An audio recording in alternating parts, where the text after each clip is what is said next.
Ça raconte l'histoire d'un petit garçon qui perd la vue. Et avant qu'il perde la vue, sa maman elle était rigolote et elle inventait plein de fêtes. Et puis après, quand elle apprend qu'il perd la vue, elle n'accepte pas son handicap. Et elle n'est plus aussi rigolote, elle ne rigole plus. Et lui, il est un peu triste. Et mon passage, il raconte à peu près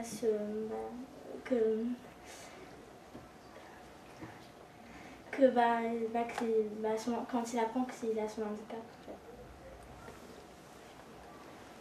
Pour le moindre petit problème me concernant, ma mère est complètement stressée. Elle pose 36 000 questions à toute allure. Elle va et vient dans la pièce sans raison. Et puis soudain, sa voix se casse. Elle est au bord des larmes et elle se sauve dans sa chambre. Elle n'a pas toujours été comme ça. Quand j'étais petit, elle était super drôle. Je me souviens, elle inventait des fêtes pour n'importe quoi. Si elle achetait les premières fraises de la saison au marché, ça devenait la sainte fraise. Elle en prenait 3 cajots. On les lavait, on les écotait, on les mettait dans des gobelets en plastique et on invitait toute la famille à venir en manger. Elle se levait, le ciel était bleu, elle décrétait que ce serait la couleur du jour. On s'habillait lavande, elle cuisinait outre-mer et on devait prononcer le mot turquoise le plus de fois possible. Je vous passe ces journées carnaval à Rio, avec salsa, cocktail et fabrication de masques pour tout l'immeuble. Le voyage, c'est le destin qui choisit. On tiraudait le numéro de l'autoroute, le nombre de kilomètres et on s'arrête là où le hasard l'a décidé. Le repas, n'importe quoi. Une fois par mois, chacun remplit son panier avec exactement ce qu'il veut manger. En ce qui me concerne, c'était toujours Nutella, fraise tagada, frites, mousse au chocolat. Oui, on peut dire que ma mère était marrante. Et puis, il y a eu les premiers examens pour mes yeux et l'annonce de ma maladie. Elle n'y avait pas cru.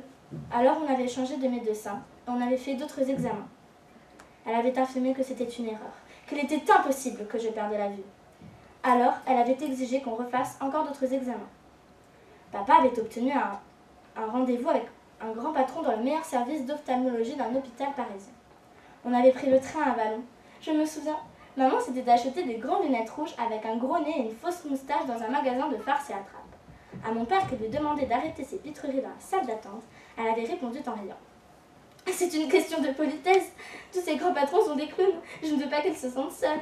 Elle avait tenu bon et elle était entrée dans le cabinet avec son déguisement.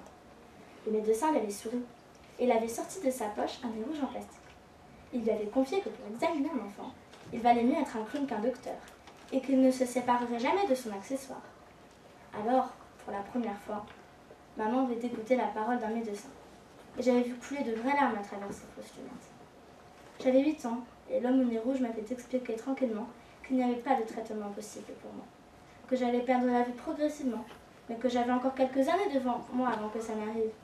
Il avait ajouté « C'est ennuyeux, certes, ça va changer ta vie et celle de tes parents, je ne te le cache pas.